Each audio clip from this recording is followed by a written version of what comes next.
CM ಘೋಷಿಸಿದಂತೆ 10 ಲಕ್ಷ ಪರಿಹಾರ check ನೀಡಿದ್ದೇನೆ. ಸಲೀಂ ಅಹಮದ್. ಅಪ್ರಾಪ್ತ ಬಾಲಕಿ ಮೇಲೆ ಅತ್ಯಾಚಾರ ಮಾಡಿ ಕೊಲೆ ಆರೋಪ ಪ್ರಕರಣಕ್ಕೆ ಸಂಬಂಧಿಸಿದಂತೆ ಮೃತ ಬಾಲಕಿ ಸಂಬಂಧಿಕರಿಗೆ ಮುಖ್ಯಮಂತ್ರಿ ಸಿದ್ದರಾಮಯ್ಯನವರು ಘೋಷಿಸಿದಂತೆ ಸರ್ಕಾರ ಪರವಾಗಿ 10 ಲಕ್ಷ ಪರಿಹಾರ ನೀಡಲಾಗಿದೆ ಎಂದು ವಿಧಾನ ಪರಿಷತ್ ಸರ್ಕಾರಿ ಮುಖ್ಯ ಸಚೇತಕ ಸಲೀಂ ಅಹಮದ್ ಹೇಳಿದರು. ನಗರದಲ್ಲಿಂದು ಬಾಲಕಿ ಕುಟುಂಬಸ್ಥರಿಗೆ ಪರಿಹಾರದ ಚೆಕ್ ನೀಡಿದ ನಂತರ ಮಾಧ್ಯಮಗಳ ಪ್ರತಿನಿಧಿಗಳ ಜೊತೆಗೆ ಅವರು ಮಾತನಾಡಿದರು. ಇಂತಹ ಘಟನೆ ಆಗಬಾರದು. ಮುಂದಿನ ದಿನಗಳಲ್ಲಿ ಇಂತಹ ಘಟನೆಗಳು ಸಂಬಂಧಿಸಿದಂತೆ ಅಧಿಕಾರಿಗಳು ಮುಂಜಾಗ್ರತಾ ಕ್ರಮ ವಹಿಸಬೇಕು ಎಂದರು. ಮಕ್ಕಳು ಶಿಕ್ಷಣಕ್ಕೆ ಜಿಲ್ಲಾಧಿಕಾರಿ ಅವರು ಜಿಲ್ಲಾಡಳಿತದಿಂದ ಸಹಾಯ ಮಾಡೋದಾಗಿ ತಿಳಿಸಿದ್ದಾರೆ.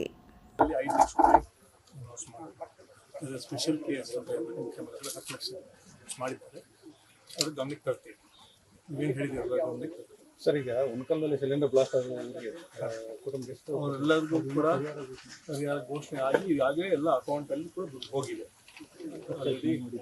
ಎಷ್ಟಾಗಿದೆ? ಎಷ್ಟು ಟೋಟಲ್ ಎಲ್ಲ 8 ಜನಕ್ಕೆ ಸಂಪೂರ್ಣವಾಗಿ 40 ಲಕ್ಷ ರೂಪಾಯಿ ಏನು ಬರಬೇಕಾಯ್ತು. ಈಗಾಗಲೇ ಅವರೆಲ್ಲ DBT ಮೂಲಕ ಅದನ್ನು ಆಲ್ರೆಡಿ ಕಳಿಸಿದ್ದೀವಿ. ಏನು ಮಾಡಿ ಇವತ್ತು ಏನು ಪೆಂಡಿಂಗ್ ಇದೆ 10 ಲಕ್ಷ ಅವರಿಗೆ ಅಕೌಂಟಿಗೆ ಜಮಾ ಆಗಿದೆ. ನಮ್ಮ ಪರಿಹಾರ ಬಂದಿಲ್ಲ ಅಂತ ಚೆಕ್ ಮಾಡ್ಕೋಬಹುದು.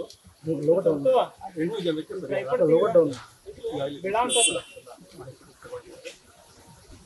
ಅಲ್ಲಿ ಆಕ್ಷನ್ ಇಟ್ಟಲ್ಲಿ ಸಿಲಿಂಡರ್ ಏನಿದೆ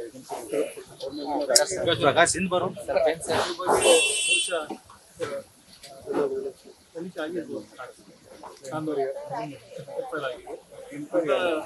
ನಮ್ಮ ಇಂತಹ ಘಟನೆಗಳು ಆಗಬಾರ್ದು, ಮತ್ತೆ ಯಾವುದು ಕೂಡ ಪರ್ಮಿಷನ್ ಇಲ್ಲದೆ ಇಟ್ಕೊಳ್ಳೋಕ್ಬಾರ್ದು, ಮತ್ತೆ ಇಂಥ ಘಟನೆಗಳು ಆಗಬಾರ್ದು ಅಂತ ಆಗಲೇ ಒಂದು ಸಂದೇಶ ಕೂಡ ಹೋಗಿದೆ. ಅದರಿಂದ ನಮ್ಮ ಅಡ್ಮಿನಿಸ್ಟ್ರೇಷನ್ ನಾವು ಕೂಡ ಅವ್ರಿಗೆ ಡೈರೆಕ್ಷನ್ ಕೊಡ್ತೀವಿ.